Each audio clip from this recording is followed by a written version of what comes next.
So today we're going to be discussing recruitment agencies with Caitlin. Oh, hi there. I see people have started to join in. Akib is on. I think that's Hamuleme. Oh, there we go. And here we have our guest as well. So let's see if I can try and request her to. So we're just waiting for Caitlin. And there Hello, she is.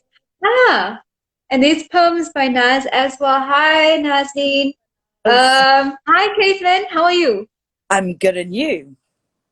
I'm good, thank you. I know I'm a little bit early, 2 minutes early, so I thought I'll just start the call in the meantime and give people a chance to join. And we're quite excited to have everyone on here as well. There's been quite a few questions that people have asked me in the interim, which Awesome. we'll probably address that towards the end. But in the interim, let's wait for a few people to join as well. Hi, Dimi. Dumisani is on. Dumisani as well. Dumisani asked me a question as well, so I'll be asking his question as well. That will be towards the end. I Looking see forward. stories by Izzer. So Izzer's also online. Hi Izzer. Hi Dumisani. Cool. Um, so guys, for the people that are on in the interim, you feel free to ask questions. So what I'll do is I'll just jot them down, and then at the end, then we can address them, or even in between if we see that it coincides with some of the stuff that we're going to be talking about. So we'll take it from there. I see. Is it waving? Cool. Hi. So how was your day? Good, long. I am very happy that it is the start of a long weekend. I hope other people are also getting a long weekend. Cool. Did you What take Friday off as well? I did take Friday off, yeah, Awesome. It's the and best. for the Yeah. weekend, cannot wait. Yeah. Awesome. I see Guguletu. Is it Guguletu? Yes, has also joined as well. Hi there. Hi, Google. Cool. Cool. So it is 6 o'clock. I think what I'm going to do is I'm just going to give it another 2 more minutes or so, Yep, and then we can get started. perfect. So are you going away this weekend? I am. I'm going to Caledon for the weekend. Gonna have a nice little bit of R&R, much needed. Oh, that's cool. And Awesome. Oh, and Poems by Naz is saying Happy Heritage Day to everyone for tomorrow. Awesome. Yes. back to you, excited, bright, Awesome. one of my favorite public holidays. Mine too, actually. I really enjoy Heritage Day. I Are love you dressing up, actually. nice? Me too. I do miss Yeah, so being. full on Indian suit. So you were I, saying? I miss being in an office because we're still remote working. Um, Mhm. oh, hello, Hombre Z. That's a Awesome. colleague of mine. Nice to see you. Thanks. Awesome. Ah, So, it's good to see. I see Haisha's also on um, as well. Hi. Cool. Awesome. So I think we'll give it like 1 more minute or so, but I see people are starting to join. They'll probably also join throughout the call, and then perfect. I'll just sort of let people know, um, you know, that they're more than welcome to ask questions. The more questions, the more the merrier. Please do ask, because if you have that question, it means that it's very likely that other people have the same question, might not actually have the courage to ask. So please do go ahead as well and ask lots of questions. I'm giving Um, we're a very excited. now. I have three active cat children, and they Oh, are very curious what's happening right now, and why there's voices coming out of my phone. So we may have a visit. I excuse it in advance if we do have a little cameo from one of my cats. well, I don't know if you know this, but I'm a very big cat fan. I do indeed. So it would actually make me very happy for them to do their cameos. Okay, good. I think it will just add a very cute touch to the session. I'll let them know. Yeah, let them know. I'll be happy to feature them. Maybe they could also give us some recruitment tips. Maybe. You know, Watching their mom. they have in their back pocket there. Okay, cool. I see there's more people. Fulani has joined as well. Okay, cool. So I think I think uh, I'm happy to start if you are, Caitlin. More than happy to start. Let's do this. Awesome. So okay, and I know people will join in as they as they are able to. I will also save this video at the end or upload it tomorrow or so. So there are quite a few people that did say that they'd love to join, and it's just that they just are they might not be able to make this time, but that's okay because this is being recorded, and so you'll be able to access the video afterwards as well. So don't worry about that. Like I said before, if you have questions, please don't hesitate to ask. We want you to ask questions. In fact, what motivated us to start this is because there were lots of questions coming about with recruitment agencies specifically, and I thought that it would be a great opportunity for us to feature an expert like you. And there's so many questions, and it's not always easy to answer. And as you'll see, if I can just start off, a lot of the questions that have come about, are people asking, should we be using recruitment agencies? Because I've heard quite a lot of horror stories as well. And so I feel like it's important that we do sort of address that as well. But before we do that, why don't you tell us a little bit about yourself, Caitlin? Sure. So, hi, everyone. Welcome. Thank you for joining us. Excited to be talking to everyone today. So, yeah, just a little bit about me. I am a recruitment professional. I know that might seem like an oxymoron putting those two words together, but there are professional recruiters out there. You just got to find them. I started by doing. And I want to know how. I would like to know how as well. Yeah. So I started out by doing my undergrad in psychology. And while I was busy doing my honors degree, I joined a very large recruitment firm, one of the biggest in South Africa, one of the bigger professional services firms in South Africa. And yeah, pretty quickly from there, moved up from a recruitment consultant into a team leader, managing our engineering division. Not long after that, I moved into looking after the Western Cape region.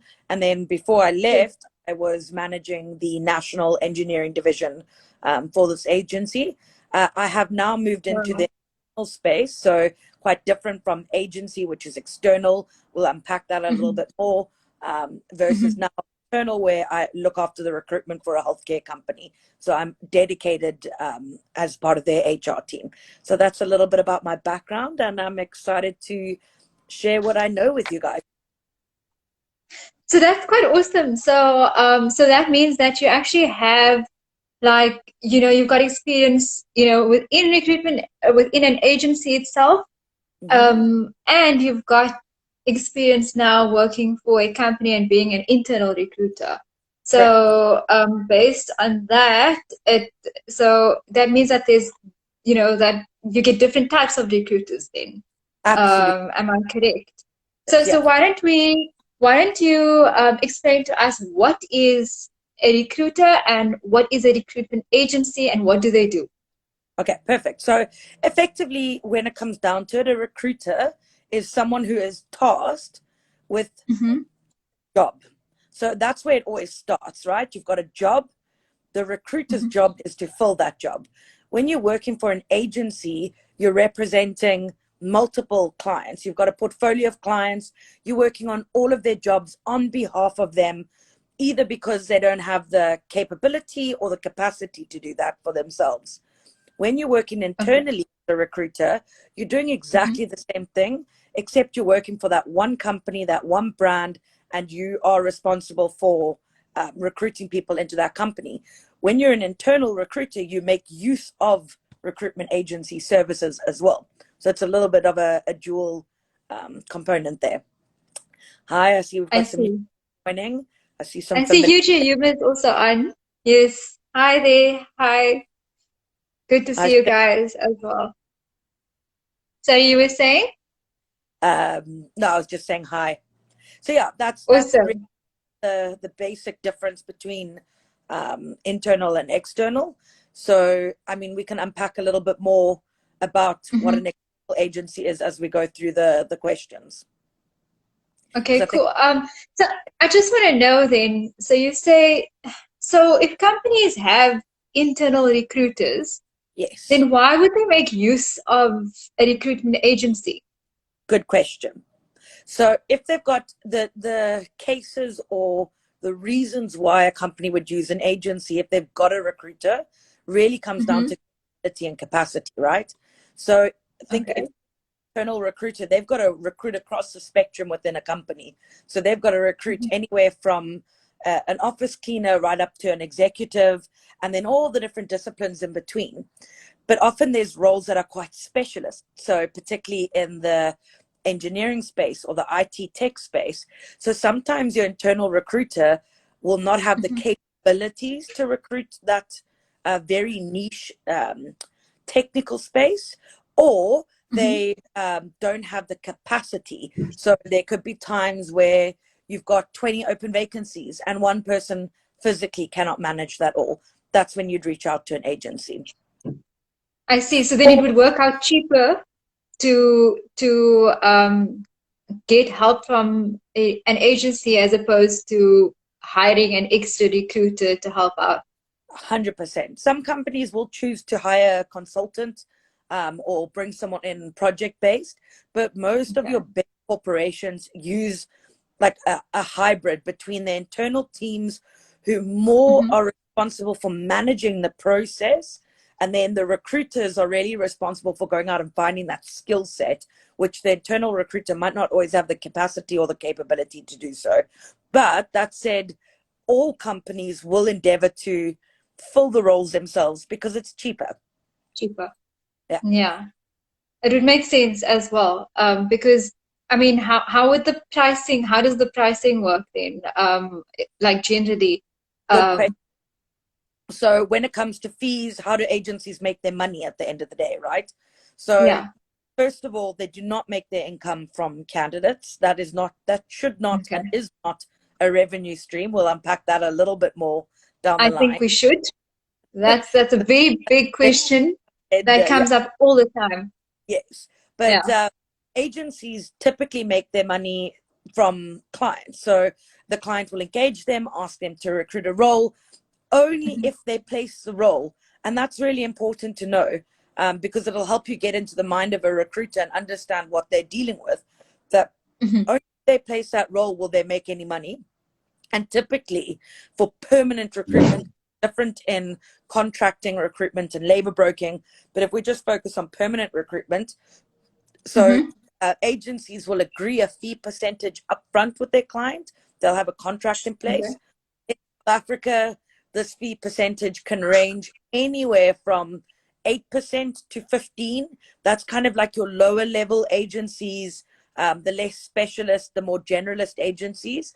Then your Okay. like scarce skill, technical, specialist skill set recruitment agencies typically charge in the 15 to 25% range. Now, that percent Mhm. is based on the annual total cost to company of the candidate.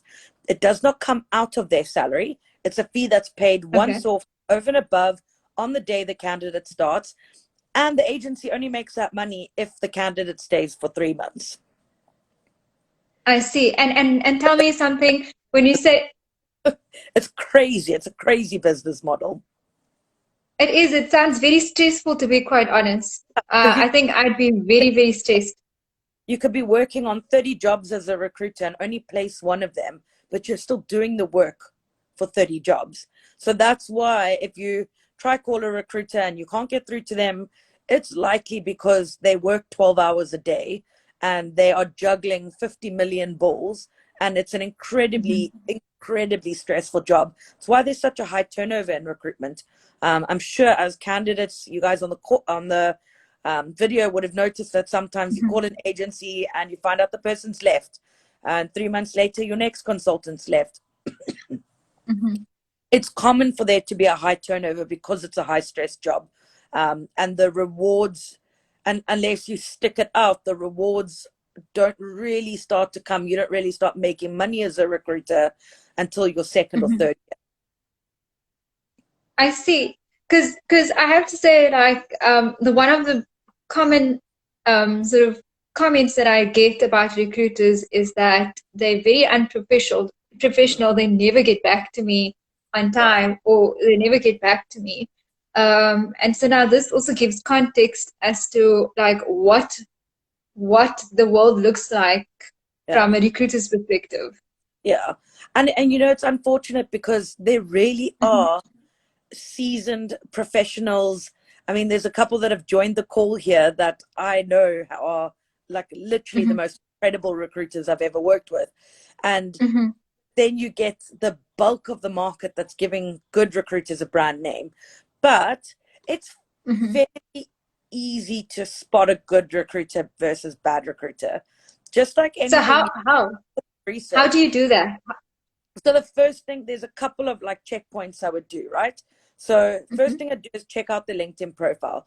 Look how long they've been with their company. Look at their track record. Do they look like they're stable in what they do? Try go for a specialist recruiter. Specialist recruiters are more likely to have more access to the right kind of jobs for you. And so sorry, also, can I just interrupt you there? What is a specialist recruiter? Okay, so a specialist recruiter is someone that recruits in a specific skill set. So engineering or finance, for example. Whereas a generalist will recruit across the board. So it's I'm not saying one's better than the other. They both work, their business models. But as a candidate, I feel like you'll get more out of a specialist recruiter because most of their jobs will be relevant to you. Whereas with a generalist, maybe 10% of the vacancies they've got will be relevant to you if you're lucky. So that's why I'd go the specialist route. Most of the time they will identify themselves as a specialist. So if you're doing on LinkedIn, you know, you can put in the terms finance and recruitment or finance and recruiter, and that should bring you up a pretty good list of finance specialist recruiters. The next step I do, so the next I didn't know that. So let me just, I just want to sort of just harp on that. So you're saying that if people like candidates or job seekers can actually use LinkedIn to find recruiters on LinkedIn.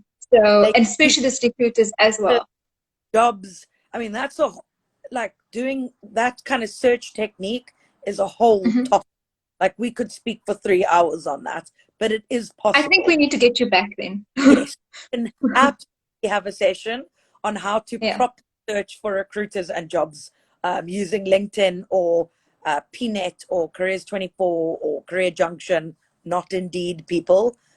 Jobs on Indeed typically not valid. So please stay away from Indeed. I'm a bugbear about the job site Indeed. But sorry, let me just regather my thoughts. So back to how do you find a good recruiter? How do you identify a good recruiter? The next step I'd take is to look up the agency that they work for online. It should be clearly marked generally at the bottom of the agency webpage or at one of the tabs that might say like affiliations or registrations. Look for APSO. Now APSO is the governing body that governs the way recruitment firms in South Africa work. It's not mandatory to be registered with APSO, but what I've found is typically agencies that are registered with APSO have to adhere to a code of ethics that APSO outlines for the agencies that are registered. If they are not adhering to it, they can be reported and they can have their APSO registration removed. And the reason an agency wouldn't want that is because they could potentially lose a lot of business. A lot of clients will require their agencies to be APSO registered because it just lends an aspect of professionalism to how they conduct themselves. So try stick with APSO registered agencies. That's not to say that if they're not registered with APSO that they're not good. It just means that you know that you've got a body that you can report them to if they are not adhering to the code of ethics. And you can actually go as an individual, you can go onto APSO's website, just stick APSO, APO into Google. APSO. APSO. Okay. Hi, Pops. Thank you for joining us. I've seen some more joiners. So you can actually read their code of ethics, and then you will know what you can expect as a candidate. What are your rights as a candidate? What should you expect from your agency? How should they be representing you? And how do you hold them accountable to that? Wow. And so that's like a big thing. That's actually huge because, you know, a lot of the feedback that I get and, or that, you know, you hear quite commonly is that, these, you have these recruitment agencies and, some people talk about being scammed and some people talk about them being unprofessional. But I mean, it's great to know that there is a body holding them accountable. So it's actually it's really good to know that there is a voice for job seekers as well, that they don't need to feel helpless. That they are, and you said that APSO registration, you'll find it on the website. Yeah, they'll be proud of it. It'll be clearly marked that they're APSO registered. Okay. Cool. And while we're, I just want to quickly highlight a couple of your rights as a candidate. And this is something quite passionate about. Every candidate I ever interviewed, I'd always tell them what their rights are as a candidate. So number one, it is your right to know who the company is that they are sending your profile to before they send it. You don't have to let them, so you can demand to know who the company is. That information is vital to you, and it can affect whether you want to make the application or not. Because I saw a question come up here saying, can working with a lot of recruiters ever do work to your disadvantage, say more than 5? No, theoretically it shouldn't. But if the agents are not disclosing to you who the company they're sending your CV to is, that's when it's going to work to your disadvantage. Because now 4 or 5 agencies sending your profile to the same company, but you're not even aware because none of them have disclosed to you the company is. The only thing that's going to happen there is the company is not going to be interested with dealing with taking you forward as a candidate, because they don't feel like dealing with a fight between 5 agencies over who owns the candidate. So always demand that up front. You're allowed to ask for it. It's your right to ask for it. And if they're not willing to share it with you, you contest that. Ask them why they're not willing to share that with you, and explain why it's in your benefit and their benefit to do so. Wow. So Cool. that's actually really over to you. No, but that's great. I genuinely did not know that you could. I thought it was just like, I understand why they don't want to disclose the client because say for example, companies have an internal recruiter and they've given it out to an external agency as well. So if a recruitment agent actually tells you the name of the company, you could easily also apply directly to the company. So you could, and that's what agencies fear. But if you want to get the best out of your recruiter and they want to get the best out of you, be loyal to each other. So show them that you're going to be loyal. Also, it's not to your advantage to go ahead and apply to the company directly. It's to your advantage to be a recruiter has a personal relationship. They are introducing your profile to stakeholders. When you apply on an ATS or a website, you're going into a dark hole with 500 other applicants that might never end up being seen for whatever reason. So rather trust your recruiter. They're there for a reason. They're doing a job. rather let them handle your application. It's better that way.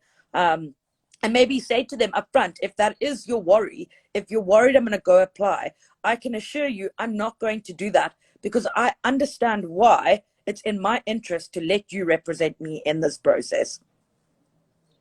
Yeah. I mean, I can also tell you that when I've done recruitment as well, you literally you see like hundreds of CVs. At the end, like it looks like words in front of you. Yeah, So burned at the end of it. yes. And So that's the so thing. what's nice? Yes. No, Sorry, go go go, because ahead. I could get carried away and go off topic. Okay, no, it's fine. So I say what's nice, and look, what's nice about recruitment agencies is, and I've worked on a role where we were both we were advertising it with the company and using an agency as well to find a candidate.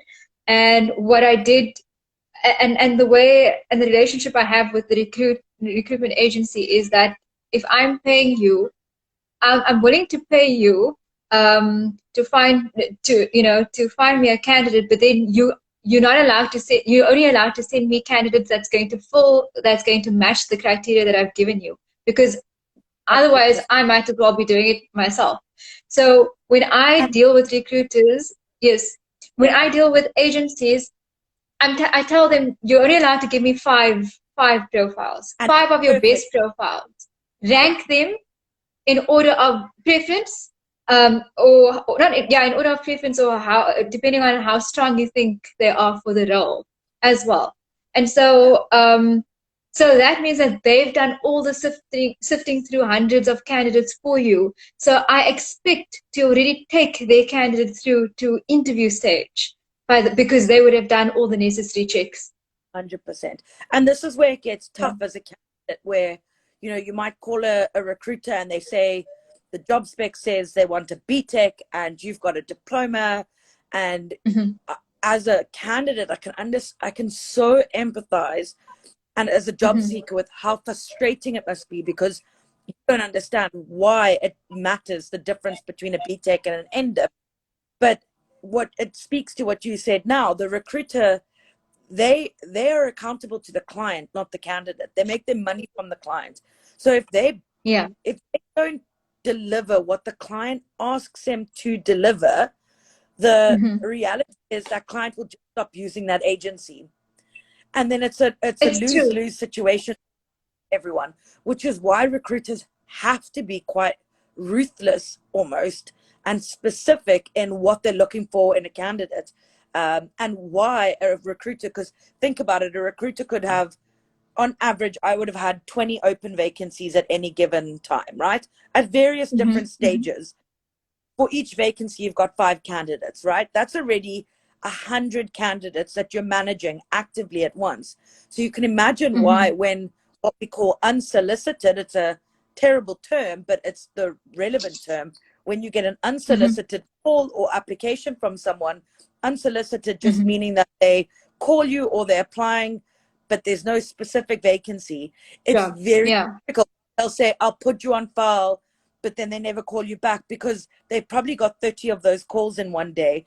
And it's very, very hard to start to like actually remember people. But, Yeah. and I think this speaks into one of the questions I know we want to cover is, how do you make yourself stand out as a candidate? And this I'm quite Oh, that is going passionate. to be my next question. Yeah. Cool. So Yeah. right in, because there are ways that you can do it, but it might not be the answers you guys want to hear.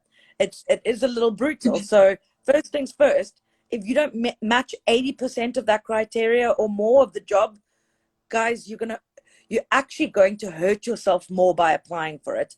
So I always use Yeah. the kind of 75%, 80% rule, that if you meet Hmm. that much criteria, give it a shot. But if you meet less than that, you're actually going to harm yourself, because we used to have what we call serial offenders, where every person Okay. in my team would get like 30 applications from this person every month that they weren't even remotely qualified for. They were just spamming out their CV. And I understand the instinct to do that, because there's like that feeling of, the more I put out, the more likely something Yeah. is to come back. But that's also a dangerous game, because recruiters will start to remember that, and you'll get blacklisted. They will literally blacklist you and go, Wow. I take this candidate seriously. They apply Seriously. for engineer jobs and they're actually a receptionist. So I can't continue to look at their application every time I see it. So now I'm just going to blacklist them. So it is important that you make sure that you're actually meeting the criteria of what you're applying for. So that's the first thing. Another thing that Okay. I'm a bit in, and I not all recruiters are going to agree with me, but this is what I loved because I'm a people person. But Mm-hmm. when someone applied and followed up with a phone call, I might have only gotten to look at their CV a week or two later, but because they've called Mm-hmm. me, I'm instantly going to pull up their application. I'm going to go through it with them while they're on the phone. And instantly now Mm-hmm. I've got your application in front. I've got your voice. I've probably seen a picture of you somewhere. Put a picture in your CV. It makes you human. It takes you from just a piece of paper to an actual person. It's a clever little psychological trick to put a picture of yourself. But that instantly makes you more memorable in my mind. And that's really the Mm-hmm. trick with recruiters, right? Is you just need to be memorable, because they have hundreds and thousands of people desperate job seekers who are unemployed and putting all their hopes and dreams on them, but it's impossible Mm-hmm. to remember all that noise, because they're only human at the end of the day. They're only trying their best, and they're only going to try help who they can help. So by doing that follow-up call, it makes you memorable. We've actually got someone on the line here on the call who probably 3-4 years ago did exactly that, and he became so memorable that we are now good friends. So shout That's out to, awesome. yeah, That it that's makes it a, really good. And I just want to clarify that when you say memorable, you mean memorable in the right way. In the you sense definitely that, want to not the making a right way. nuisance. Yeah, Yeah, not making a nuisance of yourself, and when you're applying, making sure that you actually meet most of the criteria. And yeah. you gave it an example now. You said, a receptionist, applying for an engineering role. It's just not gonna happen. It's soul Yeah. destroying as a recruiter when you've got 500 applications for a mechanical engineer, and maybe 10 of those are actually mechanical engineers. What ends up happening is recruiters just don't trust what we call ad response. So that's the applications we get when we advertise. You don't trust it, because no recruiter wants to sit for 6 hours going through 500 applications, knowing that they might get five right people in that. It's soul destroying. It's a lot of work for Mm. little reward. So often recruiters Mhm. will just go straight onto PNet, run a search, and find the people that they need. That's why it's also important to have profiles on these websites, like the ones I I see. recommend are PNet, Careers 24, Career Junction, and LinkedIn. If you've got those four, Oh, every yeah. recruiter has access to you. Yeah. I also believe in those four, actually, to be honest. I mean, they're definitely up there. Yeah. Okay, but Most okay, used so by you're saying, sorry, you broke up? Sorry, I said those are the portals that are most used by recruiters and hiring companies. So if you're on those portals, you're visible. Okay, I see. So I know of a lot of candidates that use I mean different various job portals as well, and they get contacted. Um, so but then sometimes they get asked for money. And I know you mentioned something. I know you mentioned this before, but can a recruitment agency ever ask for money from a candidate? No, guys, it's so easy. So easy. If they ask for money, it is a scam. Yeah. That's it. If they ask for money, it's a scam. But the scams don't only come in the form of money. There's also human Okay. trafficking. And this is what Huh? really like, yeah, so there is recruitment scams that are all centered around human trafficking. So show up at this address at this day, and we will register you. But actually, it's a trafficking ring. So there's a couple of little Wow. things you can do to protect yourself. So if Uh-huh. in doubt, ask other people. Guys, I even encourage you, inbox me. If you're unsure of it, if there's Yeah. anything that's making you go, oh, I'm not sure, inbox Yeah. me, inbox Opener, inbox anyone. Yeah. Send to 5 family members, 5 friends, get their opinions on it. If you're unsure, rather check first. Then if it's Yes. so firstly, if they're asking for money, that is a scam. It is Yes.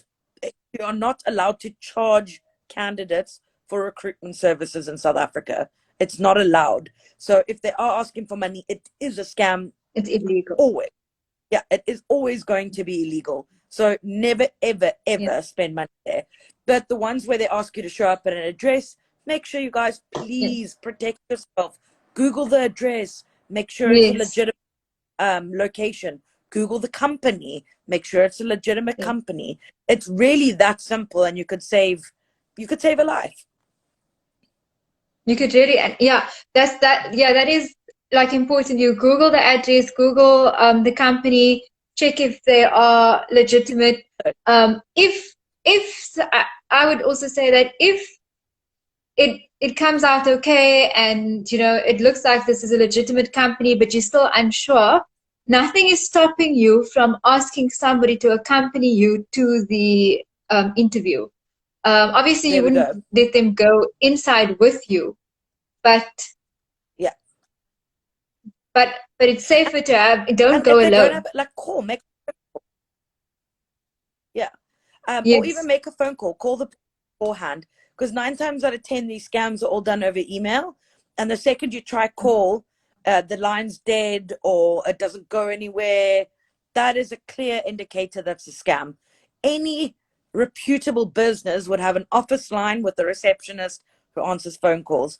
If they don't, Mm-hmm. probably not a reputable business, probably not something you want to be dealing with. And that's quite scary. And tell me something. So where do these predators look? Like, is it on these job portals?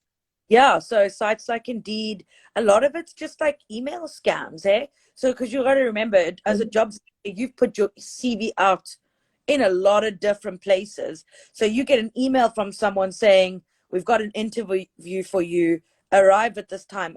It's a clever scam, because I could see how easy it is Yeah. to fall for it, particularly desperate for a job. So just, Yes. some scrutiny. Don't just accept it for truth. Yes, and I also, that's also why I always encourage candidates when I speak to them, do not put all your personal details on your CV.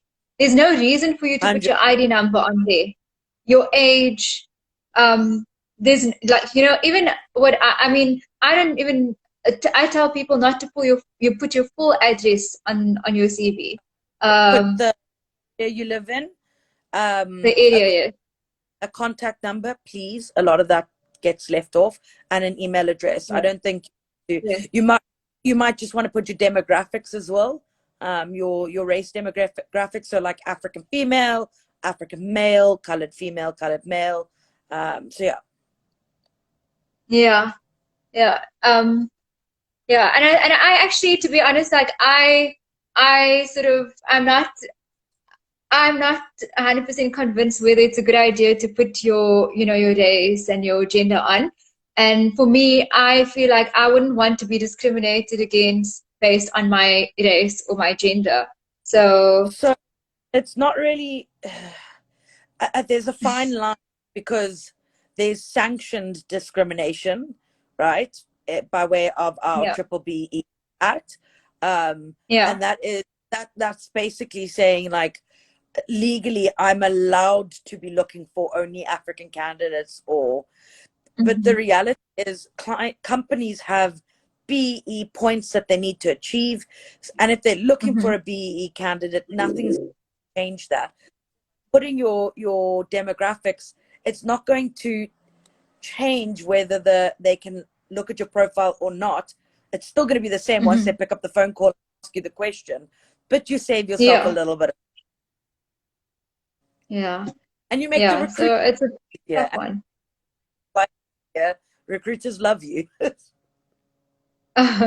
Yeah, it's a tough one. It is a tough one. I hear what you're saying. I know in some countries Yeah, it's sort of illegal to give that information out. So I'm quite cognizant of time. I see that we've got about 20 minutes left. I still have a few questions from people, from some people who have asked questions before the time. I think there's two questions that I think it's quite important that we cover. I'm glad we spoke about the hoax thing, as well. So, and you've provided us with tips on how to spot a scam. And also telling me that actually, so not all recruiters are scammers as well. Because one of the questions asked is, should we be using them? Shouldn't we be using them? So the other question that people, that's quite common is, Can I just say, absolutely, yes, you should be using recruitment agencies. I have placed thousands of people in my career, and that's just being a just a recruitment consultant. So absolutely use recruitment agencies. They can do wonders for you. okay, that's great, and that's good. And what's nice is to know that there's APSO that could actually help verify the good ones from the crooked ones as well. Yeah. So that's great. I think the other question that is that's a little also touchy, similar to like the whole gender race thing, is salary information. Yeah. So I know Ben actually asked me this question a while back. I see he's on the call, and he asked me why do they ask for my salary information? Like, why do I need to give them the salary information? Why can't they just pay me the market rate for the Yeah. role? Why can't they tell me I've lost it. what's been budgeted? Oh, can you Sorry. hear? Yeah, you just No. broke a little bit. So yeah, that's a contentious question. Again, there's no right or wrong answers, only my opinion here. Mm-hmm. So salary is a good indicator for a recruiter as to what level you sit at, because for most companies they apply salaries according to job grade bands, right? So your job grade band, I mean, when you get really into the nitty gritty of what makes up a job grade band, it really speaks to the level of communication, of responsibility, financial acumen, everything that's required in a job. There's a lot of questions that need to be answered in order to grade a role. And when you grade a role, then you get like country average salaries. Obviously, from industry to industry, it differs. But the biggest reason that you should disclose your salary is it allows the recruiter to, because remember that a recruiter Mm-hmm. makes money based on the annual salary they negotiate for you. So when it comes Yeah. to salary, the recruiter is always on your side. They always want to get you as much money as possible, because the more money you earn, the bigger their fee is, the bigger their commission, Mm-hmm. and they've got bills to pay as well. So when it comes Mm-hmm. to salary, the recruiter is never there to undercut you or get you lower. They always want as much as possible for you, because it's a win-win situation. So keep that in mind when you think of the salary conversation, right? Because a lot of the Mm-hmm. time people don't want to disclose salary to their recruiter because they're scared it's going to be used to undercut Against them, them. lower salary, or not get them as much as they deserve. That's not the Mm-hmm. case, because the recruiter wants you to get it. They care about it as much as you do, because they've also got, financial implications to whatever they negotiate for you. But the biggest reason you should, in my opinion, disclose your Mm-hmm. is it helps the recruiter accurately match you to the right jobs. If they don't know your salary, they could end up wasting your time with roles that don't pay what you're looking for. So, Mm-hmm. a good recruiter should not just be asking you what your current salary is. So, I would always ask, what is your current salary? And then, what is Mm-hmm. your expected salary? And I work with your Mm-hmm. expected salary figure, not your current. If there's a huge gap between the two, I will ask questions to find out why. If I feel like you're justified in your reason for why you want a 200% increase, I will go to war to get you that. And I have. And recruiters have done that, and they will do that. But they're also realists, and they're not Mm-hmm. going to waste your time and put you forward to jobs where they know never going to get a 200% increase, waste of time. So it helps them kind of manage the process. So Yeah. I'm being honest and frank with your recruiter about that. Mm-hmm. Different when you're dealing with the HR Okay. internal recruiter Yes. direct. That I was going to tell you. I'd Can be I, to yeah. disclose up front there. Mm-hmm. Sorry, I'm just readjusting here for a second. Mm-hmm. But my recruiter with an agency, yeah, I'd absolutely share that with them because it's in their Mm-hmm. best interest to get me as much money as possible. So just on that point as well, I can tell you from the other side as well, from the company's perspective, when I've been recruiting and dealing with agencies, I give the agencies a budgeted amount, and I know that we cannot go over that because the role would have been graded and benchmarked, and we know that this is the fair market salary for that particular role. Well, like what the department can afford to pay. Yes, yes. And so it really angers me when agencies come back to me with an amazing candidate, but they're just too expensive because now you've wasted my time, you've wasted the candidate's time. We know we cannot, there is no leeway, so from that perspective as well, it's important for recruiter to know, what your salary is, so that when they present you to their clients or to the business, we're not wasting anyone's time. And there are agencies and recruiters out there. I was one of them. That if you're not willing to disclose your salary, I'm not willing to work with you, because I got bitten by candidates lying about their salaries so many times. Ouch. It's exactly the same as saying you've got a qualification. I have to verify that you have that qualification. If you say Yes. you've got a certain salary, I have to verify it. It's my job, because there's also such thing as employment fraud. So everyone Yeah. protect their own interests, Yes. and those interests don't necessarily always align, so it's difficult. And the beauty of a recruiter knowing what the company's budget is and what your Mm-hmm. expectations are is that they can find that middle ground that makes everyone happy, where Yeah. walks away win-win, because the candidate always wants as much as possible. Company will always want to pay as little as possible because they are a profit generating entity. Mm-hmm. They've got to Mm-hmm. consider things like profit. Mm-hmm. So yeah, that recruiter is the best positioned to find that middle ground that everyone gets happy with. But if you're not going to share that information with them, they can't really help you. No, that's a fair point. That is a fair point, and it's good for candidates to know. Oh, I see Dumisani's hand. I mean, giving us a thumbs up here. I was actually just about to go to your question, Dumisani. So Dumisani asked an interesting question. I think it was Just before you, yes. I want to say one more point on the salary, right? So just Mm-hmm. remember, particularly if you're working with a specialist recruiter, they're experts in the field. If you So are, they know, if you're underpaid, they will know that you're underpaid. And then and they'll tell you. and I will go, like if a candidate says to me, I'm earning 10 and I'm looking for 12, but I know market is that they should be on 20. I'm not just going to be like, oh, okay, they're looking for 12. I can, get away with it here. No, I'm going to tell them you are settling yourself too low. You should be on. Yes. That's what I'm going to go to bat for you. And I will do what I need to do to get you the right salary. So good recruiters, when you find them, care. That's awesome. That's good to know. Over to Dimasani's question. Welcome.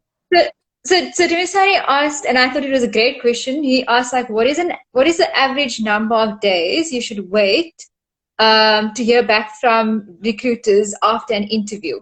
Okay, good question, right?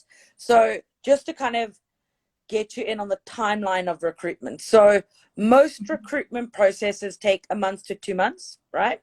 The Mm-hmm. very first stage is you interviewing with that recruiter. The next step Mm-hmm. is that they've got to, most of the time, have to wait until they've got 5 candidates before they submit any, because most Mm-hmm. companies want the candidates all submitted at once. So you might interview on a Monday, but the recruiter only does their last interview the following Monday. So your Mm-hmm. application is only going through to the client on the Tuesday, and then the client needs 5 to 6 days to review. So after Sometimes more. sometimes more. After Mm. after your first interview with the agency, I would wait 1 to 2 weeks before following up. But I also think it's a good idea in your interview with the agency to establish that upfront. So ask Mm-hmm. the recruiter, what do you prefer? What is your preferred method of communication? Do you prefer me to Mm-hmm. call, to follow up, WhatsApp you, to email you? Because now you're like Mm-hmm. playing into what works for them. And when you do that, Mm-hmm. you're going to get the best out of them. And then say to them, I am eager and I understand that you're a busy person. Would you be Mm-hmm. comfortable if I do weekly follow-ups with you? And then I would set that tone right up front. Then you're never going Mm-hmm. to irritate the recruiter because you've contracted them in, you've agreed together that this is your mode of communication and your Mm-hmm. frequency of communication.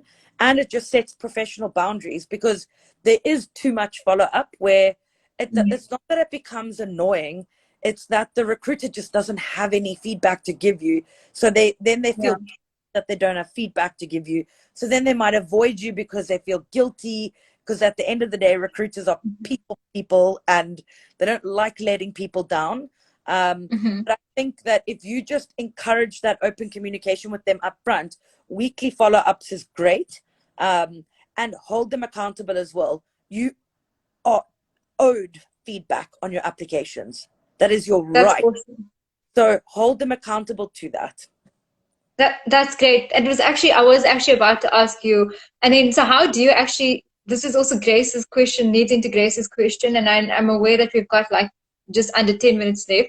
So how do we follow up with recruiters? And you said establish boundaries from the beginning. What is their mode of communication as well? And maybe you can just elaborate on that. And then the second question is, what are some of the reasons why candidates are not accepted for positions? Okay, so to address the first, kind of basically just what I said before, is in your first interaction with the recruiter, which should be an interview. So typically, maybe it's a screening call first, then it's an interview, and they ask you to fill in some documents. Ask those Mm-hmm. questions up front, because there is no one size fits all. I generally use a rule of thumb of once a week is acceptable. But if you're not going to use that like kind of general rule of thumb, then I'd prefer that you establish that upfront with your recruiter, because their mode and method of working might be different to mine. So what I prefer could be different to the next recruiter, and that's why it's good to Mm-hmm. ask questions. Okay. Then Okay. the question that you asked was, sorry, I've lost it now. So, no problem. So, and why are some candidates not accepted for position? I think this is a very Yeah. general, and I There's think it's probably specific to the candidate itself. But it really comes down to two things, right? Mm-hmm. Um, Technical fit or role fit and culture fit. So Okay. got to be both to get the job. And you're not going to, guys, you got to almost go into it like dating. You interview like going on first dates. You're not going to get married to every person you go on a date with. There Hopefully not. of you've got to feel it out and feel the fit. Like, do you Mm-hmm. like, do we have the same values? Great. Are we the same kind of people? Great. And then you start to Mm-hmm. like slowly feel out that fit through the interview process. I Mm-hmm. want to make it very clear that when you don't get a job, that does not mean that you did something wrong. That doesn't make you Mm-hmm. less than, doesn't make you not suitable or not right. It just means that you weren't right for that company, or that potentially someone else had something you didn't have. That doesn't make you Mm-hmm. worse or not good. It just means that you're not right for that company, and that's okay. Or maybe you are. It's just that there was a stronger candidate or two equally strong candidates, and it just came down to one little thing that, they had to pick. Yeah. I So, and so you could actually still get into the company at another stage. and It was that's just not this time. 100% true. And that's why I think and I like this like little analogy that I have. But the current company that I'm with, the first time I Mhm. interviewed with them, I was rejected. I wasn't Ouch. right what they wanted and what they needed at that time. But Mhm. we left it in such a good way that 6 months later they came back to me and were like, "Hey, roles slightly changed now. It now might be a better fit. Would you like to get back in process?" And then I got the job. Awesome. Yeah. Awesome. Okay, so even as a recruiter, knowing everything, even recruiters get, you know, get rejected for jobs, but not because, and you obviously know every tick in the book as well. But at the end of the day, like you said, it has to do with fit as well. I'm aware that we have a few minutes left. There's two questions that I have left as well. So I'm not sure if we should, and I think I'm happy for us to just sort of deal with it, and then I think I'd like to have you back again as well. And I think, but before I get to those questions, I'm just aware that Instagram cuts us off at about like 3 minutes time. So if people want to get hold of you, how can they get? Are you approachable? How can they actually get a hold of you? So even though I'm not in recruitment agencies anymore, I have a really solid network of good specialist recruiters. So if anyone wants to reach out and ask questions, I am always willing to help. If I don't answer you straight away, don't be surprised. I often allot certain days for responding, but you can get me on probably the best place to get me would be LinkedIn. That's Kate Fundamava. Lubs, I'm sure your full name. In the notes or pop in the comments there. Or you can get me on Twitter. It's at recruiter_Kate. That's CAIT. I mean, I've got Instagram, but I don't really use it in a professional capacity. So unless you want to see like a million pictures of my cats and my godchildren, my Instagram is not really the place for you. LinkedIn is probably the best place to get hold of me. And after that would be Twitter. I think I'll put your details on as well when I post this video. Perfect. And so if people want to get in contact with you, then if you can just leave some of your details with me, and I'll do that. There was the one. Cool. So the one question was from Izzard as well. He said, like, what are the common misconceptions about recruitment agencies? And I think some of them we probably covered with that all of them are scammers. But the biggest misconception, I think, and the biggest gap in what candidates think recruiters do and what they actually do is, and I've actually written an article about this on my LinkedIn that you can go view, that breaks it down in a little bit more detail. But recruiters don't work for candidates. I know that sounds harsh and maybe not what you guys want to hear, but they work for companies. They get paid by the hiring companies. So their mandate is to the hiring companies and not to the candidates, unfortunately. Good recruiters will still treat their candidates like the gold that they are. But there are recruiters out there that will treat you like a commodity, because in their world, you are a commodity. So that's, I think, the biggest misconception is that recruiters, their core function of their job is not to help people find jobs. It's to fill vacancies. And I think if you can make that switch and understand that difference, it'll help you understand how to work with your recruiter better. So thanks so much. I'm aware. I think we're probably going to get cut off in the next few seconds, but thank you so much for making time. I know that a lot of people said that they will be watching later on or in their own time, but you've given us valuable advice. I mean, I've worked in HR for a couple of years now, but a lot of what you told me, I didn't know either. And so if I didn't know them working in HR, I can guarantee you that a lot of people haven't. So thank you so much for all your expertise and your advice. And I'm definitely going to have you here again, whether it's, but we can discuss that again. Perfect. Thank you, Livna. I really appreciated it. You asked some insightful questions, and I'm looking forward to doing this with you again. Yeah, I think my only regret is just not having the cats feature. Oh, but I see Instagram is doing a count now. So we've got 20 seconds left. Okay, I've got 20 seconds to find a cat. There 20 seconds. Oh, what's the kitty's name? This is Pi. It's my little three-legged cripple. Oh. Say hi, Pi. Hello, Pi. Okay, so we've got 8 seconds left. But thank you so much. Thanks, everyone, for joining as well. And I will